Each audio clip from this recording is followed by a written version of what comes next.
दुनिया के कुछ ऐसे भी स्कूल। वीडियो शुरू करने से पहले एक बात सच सच बताना, स्कूल का नाम सुनते ही किस किस को डर लगने लगता है। वैसे स्कूल के दिन तो बहुत मौज मस्ती के भरे होते हैं, लेकिन यह हमारा और आपका सोचना है।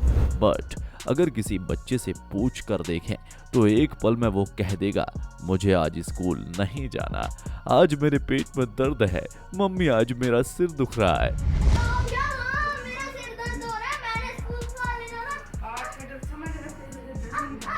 पर हम आपको जिन स्कूलों की बात बता रहे हैं उन्हें देखकर हैरानी भी होगी और खुशी भी, क्योंकि स्कूल चाहे कोई भी हो, पढ़ने की लगन हमें वहीं खींच कर ले जाती है। वीडियो में आखिरी तक बने रहिएगा, हम आपके लिए लेकर आए हैं ज्ञान का प्रकाश बांटते हुए बेहतरीन स्कूलों की इंफॉर्मेशन। शतरंज के खिलाड़ी, यह एक ऐसा खेल है जिसमें हमें अपनी हर चाल को सोच समझ कर चलना होता है और इसमें काफी दिमाग भी खर्च होता है। दिमाग एक ऐसी चीज है जिसे जितना खर्च करो वह उतना ही बढ़ता है, और इस फंडे को रूस की सरकार बड़ी अच्छी तरह से समझ पाई है। तभी तो वहां के स्कूलों में बच्चों के लिए चेस खेलना कंपलसरी कर दिया गया। वहां के स्कूलों में बच्चे शतरंज खेलकर अपने बुद्धि और दिमाग का विकास कर रहे हैं। केव स्कूल, आपने अमीर बच्चों के स्कूलों को तो जरूर देखा होगा और उसमें सुविधाएं भी देखी होंगी, लेकिन गरीब के जो बच्चे कम सुविधाओं वाले जुगाड़ स्कूल में पढ़ते हैं, उन बच्चों में भी टैलेंट का अभाव नहीं होता। यकीन नहीं आता तो जियोन काउंटी में बना चाइना का यह स्कूल आपको जरूर यकीन दिला देगा। साल 1984 में इस इलाके के डोंगजोग में एक गुफा को लोगों ने स्कूल की शक्ल दी। इस गुफा में बकायदा कुर्सी टेबल लगाई गई और फिर यहाँ बच्चों की पढ़ाई होने लगी। इस स्कूल की इमारत बनाने में एक भी पैसा खर्च नहीं हुआ, क्योंकि इन्होंने गुफा में ही स्कूल बना लिया। लेकिन साल 2011 में चीन की सरकार ने इस स्कूल को यह कहकर बंद करवा दिया कि इस स्कूल की वजह से चीन का नाम खराब हो रहा है। सुनामी ट्रैकिंग, सुनामी एक ऐसा नेचुरल डिजास्टर है हम जिससे लड़ तो नहीं सकते, केवल इसके बचाव कर सकते हैं। हालांकि हर नेचुरल डिजास्टर में हम केवल लाइफ और नेचर को सेफ रखने की कोशिश कर सकते हैं। साल 2013 में फिलीपींस में जबरदस्त सुनामी आई जिसमें 6300 लोगों की मौत हो गई। यह अब तक की सबसे भयानक सुनामी थी। अब वहां के स्कूलों में बच्चों को सुनामी के समय क्या करना चाहिए, इस बात की ट्रेनिंग दी जा रही है। दूसरों की जान बचाने के लिए क्या उपाय किए जाने चाहिए, यह भी बच्चों को सिखाया जा रहा है। गन फायर में क्या किया जाए, अक्सर आपने न्यूज में सुना होगा कि अमेरिका के किसी स्कूल में गन फायर हो गया और इसमें कई लोगों की जान चली गई। इस तरह कुछ बच्चे कई बार अचानक स्कूल में गन लेकर जाते हैं और गोलीबारी शुरू कर देते हैं। दूसरे बच्चों को उस समय क्या करना चाहिए, इस बात की ट्रेनिंग अमेरिका में दी जा रही है।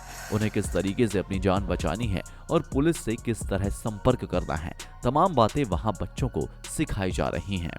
अच्छा हस्बैंड कैसे बने, यह सुनकर आपको हैरानी तो जरूर हो रही होगी, लेकिन पढ़ाई लिखाई के साथ साथ दुनिया के कुछ ऐसे स्कूल भी हैं जहां बच्चों को दूसरी चीजें भी सिखाई जाती हैं, और यह भी उनमें से एक है।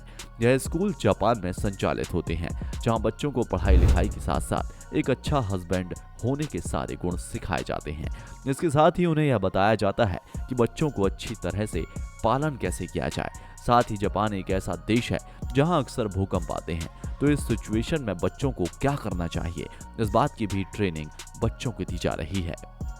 बच्चों को सजा देने के तरीके, अक्सर स्कूलों में बच्चे आपस में झगड़ा करते हैं, होमवर्क नहीं करते या शैतानियां भी करते हैं, तब टीचर उन्हें सजा देते हैं। पुराने जमाने में बच्चों को क्लासरूम से बाहर निकाल दिया जाता था, छड़ी से मार पड़ती थी, लेकिन आज के दौर में कुछ टीचरों ने बच्चों को सजा देने का क्रिएटिव तरीका निकाला है, तो कुछ ने बहुत ही गलत तरीके से सजा देनी शुरू की है। फरवरी 2017 में यह घटना हमारे देश के उत्तर प्रदेश के सोनभद्र में घटी, जहां एक टीचर ने होमवर्क न करने पर 8वीं क्लास की लड़कियों को सजा देने का बड़ा ही वियर्ड तरीका अपना लिया। उसने लड़कियों को सबके सामने मुर्गा बनवाकर फिर उनकी स्कर्ट उतरवाकर उन्हें पूरे क्लास में घुमाया। साथ ही इस कंडीशन में लड़कियों की फोटो भी खींची। ऐसा ही मैसा एरिजोना के वुडलैंड हाई स्कूल में दो लड़के आपस में झगड़ा करने लगे। टीचर ने इन दोनों को सजा के तौर पर एक दूसरे के आसपास कुर्सी पर बैठाया और एक दूसरे का हाथ पकड़कर बैठे रहने की सजा दी।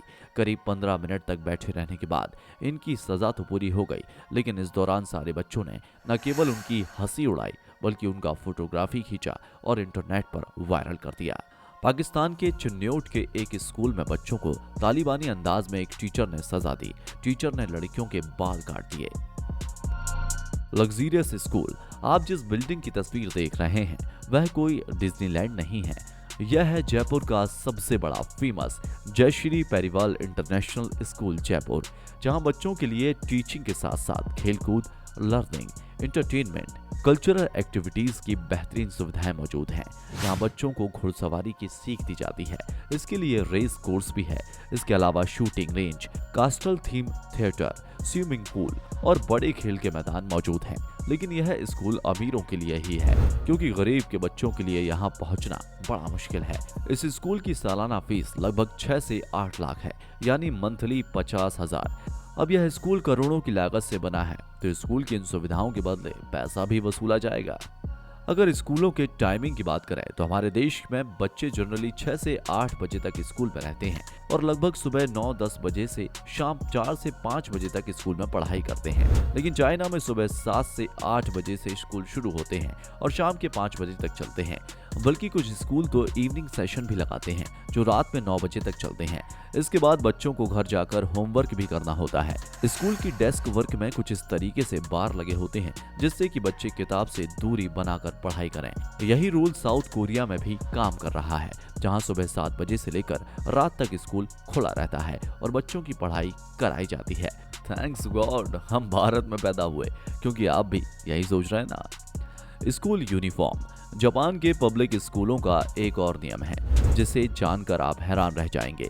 यहाँ लड़कियों को केवल सफेद अंडरवियर पहनने की परमिशन है और इसके लिए लड़कियों को अपनी अंडरवियर स्कर्ट के नीचे तक उतार कर दिखानी होती है और अगर किसी ने दूसरे रंग की पहनी तो उसे निकालना होता है।